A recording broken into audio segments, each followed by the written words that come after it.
Okay, everybody, good morning. Today is Tuesday, December 17th, and this is our monthly meeting for the Budget and Finance Committee. So I'm pleased to call this meeting to order. And for those who are able to rise, please rise and join me in our Pledge of Allegiance.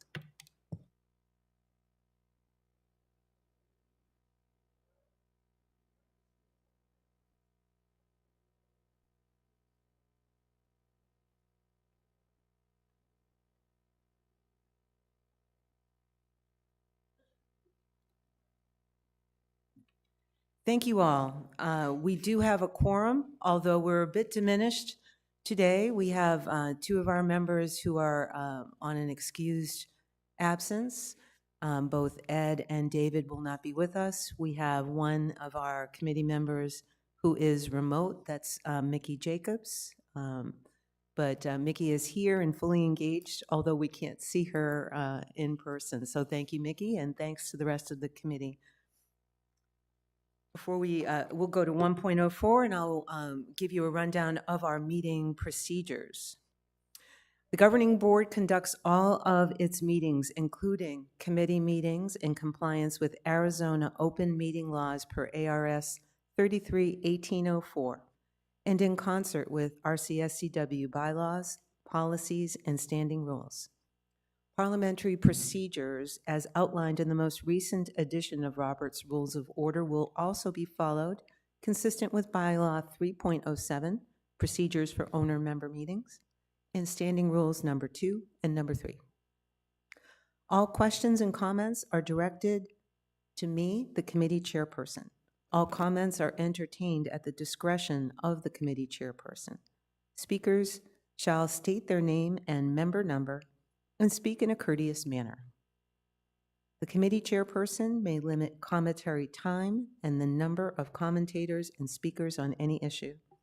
The committee chairperson may redirect commentary at individual agenda items to the to the general guest comments agenda line item, except when the committee has discussed the agenda item and consensus or agreement is sought.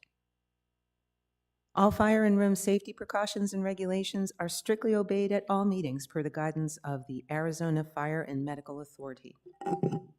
Excuse me.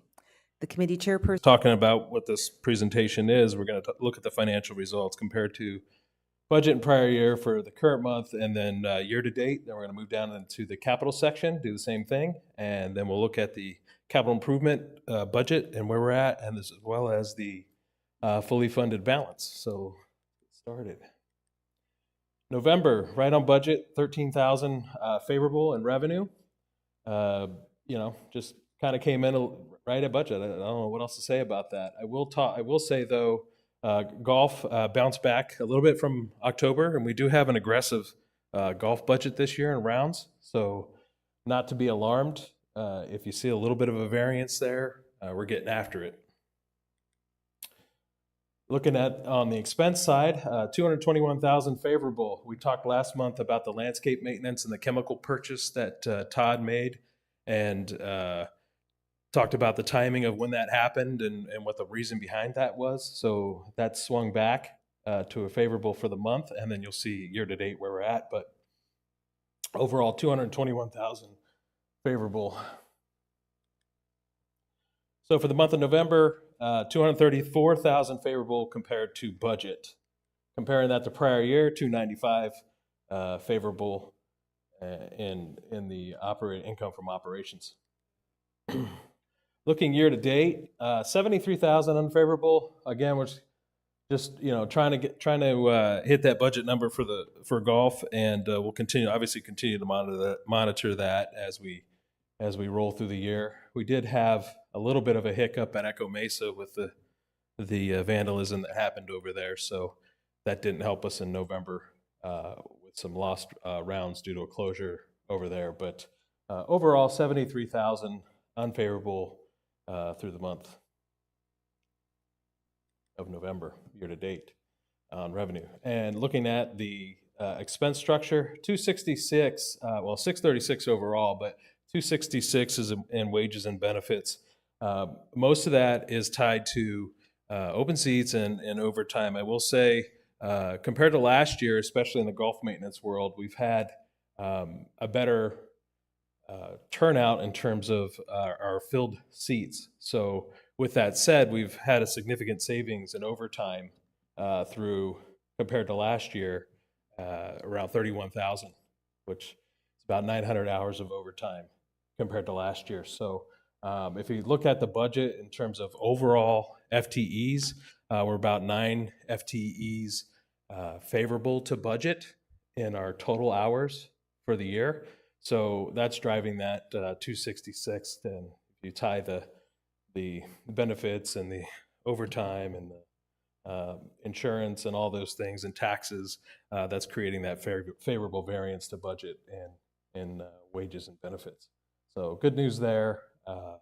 But overall, 636,000 favorable. I will say down in the legal, that bottom kind of conglomeration down there, there's two main drivers in that. One, those security cameras that we talked about last month, that we're just finishing up the project at the sports pavilion with the cameras in the pool hall. So we'll continue to do that camera project, complete that camera project, which has about it's about a $50,000 budget item in operating. I'm sorry to interrupt you. Yeah. I just wanted to let our AV folks know that the YouTube video does not appear to be broadcasting, so that they could be working on this as we speak. I'm sorry to interrupt Oh, you. no worries. And again, for those who are at home, we're working on it. Thank you. Okay, the other item in that bucket is about 50,000 in service contracts. I will say, overall service contracts, we budgeted for a 6% increase, and those have come in flat year over year. So those renew as the year goes on. So we anticipated a larger increase there than we actually had. So that's part of the savings there. And then the other favorable variance right there is due to just timing. So that'll catch up a little bit. But we will anticipate some savings in that category. But year to date, 636,000 favorable in expenses.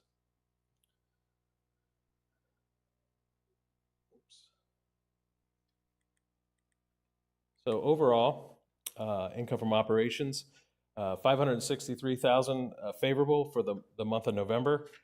We are operating at a $2.2 million outflow through November, and that started to swing last month, and it will continue to swing positive as we work through our busy season. Compared to last year, 294,000 favorable year to date. I will say on the operating expenses, we've done a really good job compared to prior year. I believe the wages and benefits and investment income this year and next year, based on what's going on with the interest rates and the 10-year yield on our fixed income. So we're going to continue to recover in the investment income and dividends side, and we'll continue as interest rates fall, continue to experience a valuation positive change each year. So it's working. It's taking all the 5-year strategy. It's taken all 5 years to do it, but we're getting there. Okay. That said, looking at the year to date, unrealized and realized, about 700,000 positive in our reserve fund, and then year to date, 421,000 in investment income through the first 5 months. Pretty good. So 880 favorable overall in the capital related section. Compared to prior year, 846 favorable. We've got the reserve fund is performing better to the tune of 818,000 compared to prior year, which is good.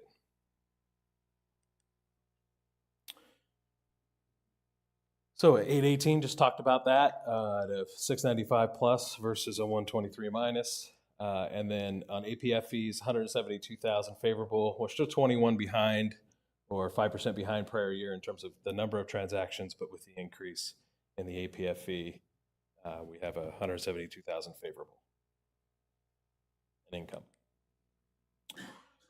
So combining the operations and the capital related, we are looking pretty good. Right now at 1.443 favorable to prior year to date, and to budget, and 1.14 favorable compared to prior year.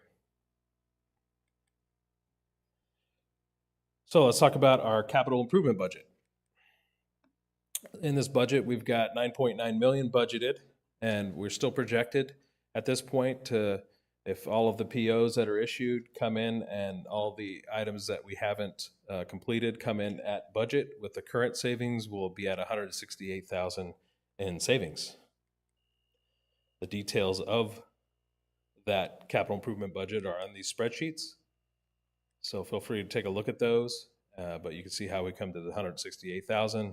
And a reminder that all of the yellow shaded items are completed and paid for, capital improvement items. Looking at the allowances, a budgeted 420,000. We've spent 79,000, approximately 79,000 through November. This is a list of those items. That list will probably double in December. We had some water heaters go out. Water heaters are historically have been less than 5,000 for these water heaters. They're large water heaters, and now they're over 5,000. So we just updated our reserve study to add all of the water heaters, but we're doing a replacement at one of the rec centers. I think it's Beardsley. Yeah, Beardsley, we're doing a replacement. So you'll see that hit the allowances. Again, didn't have those on the reserve study because they weren't over 5,000. Previously. So you'll see those on there. You'll see a couple other things on there that we had to do that came up, but that'll come up in December. So a little teaser there for you. Okay, so the fully funded balance and the fully funded balance percentage, we're looking good. I mean, it's just with all the positive variances that you see, those will all impact our reserve fund at, ultimately, and we're in the green everywhere, and so we're in good shape, and we'll just see how as the year goes. I mean, with 5 months under our belt, we're looking pretty good. We're definitely anticipated to hit our budget number for sure. That completes my financial presentation. Thank you so much, Cliff. Before we open it up to the rest of the committee, just a couple quick clarifications. I know we're running under our FTE count. Those unfilled positions, are they negatively impacting operations at all at this point? I know it's a challenge to get everything done. Yeah, so some of those hours are being filled with overtime hours. So the work is getting done. I will say also that some of the work isn't getting done. I mean, on the courses, just the landscape areas in general. We're really having to work some extra hours and, really flex and lean on our people that have to make up for that lost labor. So we aren't as efficient, and I will say, the work is generally getting done, but there are standards that we have that we like to keep up. So we're not keeping up to those standards, but we're making it happen, and we're supplementing a little bit with some subcontracted services too on the golf course and the desert areas and trimming. So yeah, I mean, we're getting it done, but it would be nice to have those positions filled for sure. And we'll always have turnover. I mean, with 483 positions, we're always going to have some turnover. We're always going to have some open positions, especially in the ones that are going to be the hardest to fill, like in the landscape area. Mm-hmm. Well, you have 7 courses. Why did you have that one closed? Or you could have opened it. You could have played on the course, chose not to. Those types of things. So, in talking with our representative at Hayes, we just came to the conclusion that it wasn't worth submitting the claim. It wasn't that much. It was potentially lost revenue of $35,000 or so, and it just to have the mark against us on the claim, and for that type of loss, it just didn't make sense to move forward with that. So we decided not to do Understood, and thanks. I wasn't questioning the operations, Oh, but I no, know no. it came up. Yeah, no, thanks. no. I was answering both questions there. Appreciate that. Yep. So now to the rest of the committee. Any questions or comments? Jim? John? Can you refresh my memory? Sure. I was gonna say our, but interest in other favorable quite a bit. Can you Yes. remind me Oh, what that we is? had a 35,000. We had a $2 million treasury with our operating account that matured, and we booked that revenue, and it was about 35,000, and have that in the budget for November. So that was a large favorable. And the other one is interest in financial. We're down a little bit in revenue compared to what we budgeted. So those credit card fees and things like that are a percentage of that revenue. So that's driving a favorable variance there as well. So did revenue hit us later on? Yes, I believe next month. I think we put that in December for the timing of it. So All right. it's just Thank going to you. be a timing. But I will say we are tracking ahead of budget in the Overall. interest revenue I just remembering from last year operating account. it was a big win for us. Yes, So I was Yes. just wondering if we're it expecting won't be another that big of a one. win. No. Dang it. And then just a curiosity question. When I look at the revenue and the expense categories and summaries, do you ever flip the expenses to see it by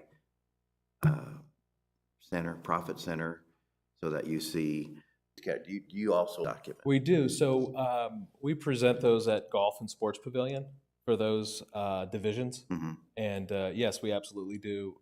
We look at that, and we analyze that with the operators in those areas. And we post those on those different committee meetings, those Okay. individual financial statements. Okay, So I do a roll up like this, and then Okay. there's the other attachment for the financial statement with a more detailed version of the categories Okay. for each golf and sports pavilion. okay, thank you. You're welcome. Thanks. Chris? When you budget membership, is that literally the amount we expect? Yeah, so these are associate members, includes guest fees, includes transfer fees.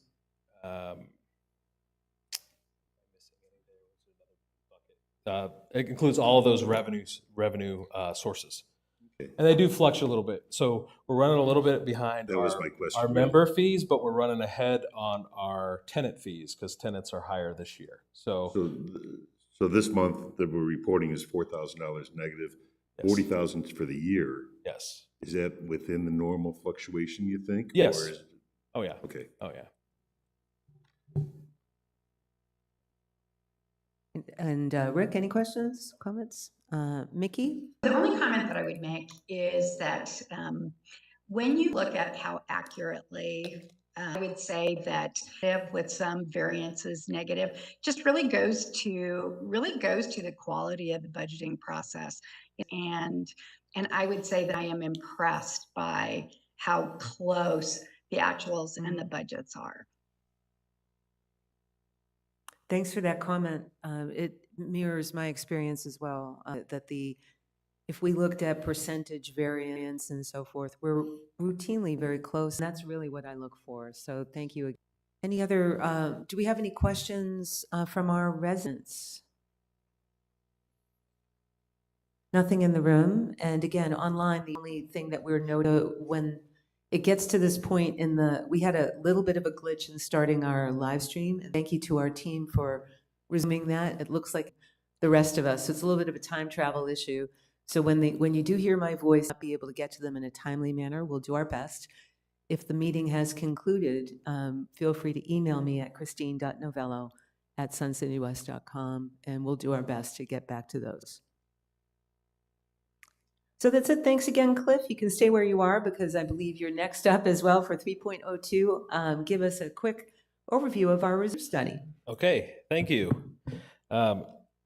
This is present this today. I did struggle a little bit when I was putting this presentation together with the team because I want to give as much information as possible. But this is one of those areas that if you give too much, it's analysis paralysis, really.